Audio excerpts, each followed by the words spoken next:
2, 3. Assalamualaikum warahmatullahi wabarakatuh. Perkenalkan, kami dari 10-8. Di sini kami akan membuat video remedial sosiologi tentang interaksi sosial menggunakan metode wawancara.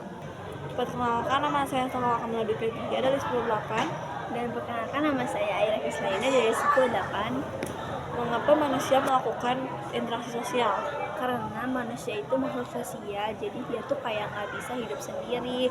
Pasti se-introvert-introvertnya dia juga pasti bakal membutuhkan manusia lagi. Jadi nggak ada kata manusia introvert itu kayak nggak ada. Pasti bakal membutuhkan manusia gitu. Bukan bentuk-bentuk dari interaksi sosial.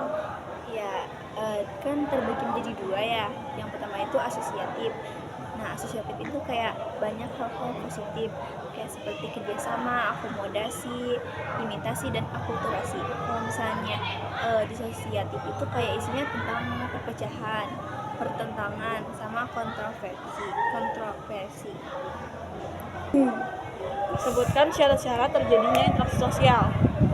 Yang pertama itu kontak sosial, sama yang kedua komunikasi. Sebutkan 4 faktor terjadinya interaksi sosial dan beserta contohnya.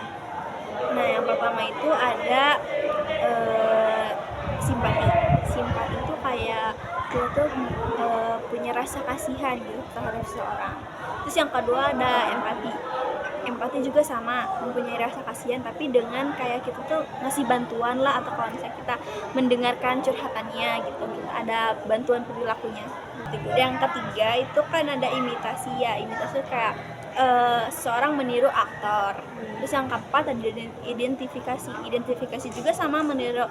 Jadi kayak kita tuh meniru seseorang tapi benar-benar melebihi gitu, kayak dari dia cara bahasanya, terus gaya stylenya.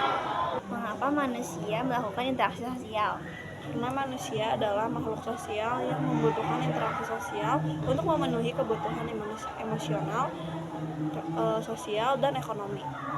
Sebutkan bentuk-bentuk interaksi sosial. Bentuk-bentuk interaksi sosial terbagi menjadi dua, yaitu asosiatif dan disosiatif. Asosiatif yaitu interaksi sosial yang mengacu kepada suatu hal yang positif atau ke dalam persatuan, contohnya kerjasama, gotong royong, dan lain-lain. Sedangkan disosiatif adalah kebalikan dari asosiatif, yaitu suatu tindakan atau interaksi sosial yang mengacu kepada arah yang negatif atau perpecahan seperti pertengkaran, perkelahian, ataupun pertikaian, dan lain-lain.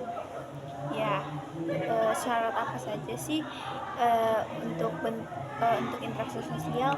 Syarat interaksi sosial terbagi menjadi dua, yaitu kontak sosial dan komunikasi. Kontak sosial juga terbagi menjadi dua, yaitu kontak sosial secara langsung dan secara tidak langsung. Secara langsung seperti mengobrol face to face, sedangkan secara tidak langsung seperti mengirim pesan lewat gadget dan mengirim surat. Sebutkan 4 faktor terjadinya interaksi sosial dan sebutkan contohnya. Yang pertama yaitu sugesti. Contohnya saat kita sholat sendiri, kita merasa ada orang yang sedang sholat di belakang kita, padahal sebenarnya tidak ada. Yang kedua, simpati. Contohnya mengucapkan belasungkawa kepada orang yang sedang berduka. Ketiga yaitu identifikasi. Contohnya saat orang suka atau menggemari idol K-pop ataupun idol yang lainnya, maka ia akan bertindak selayaknya idol.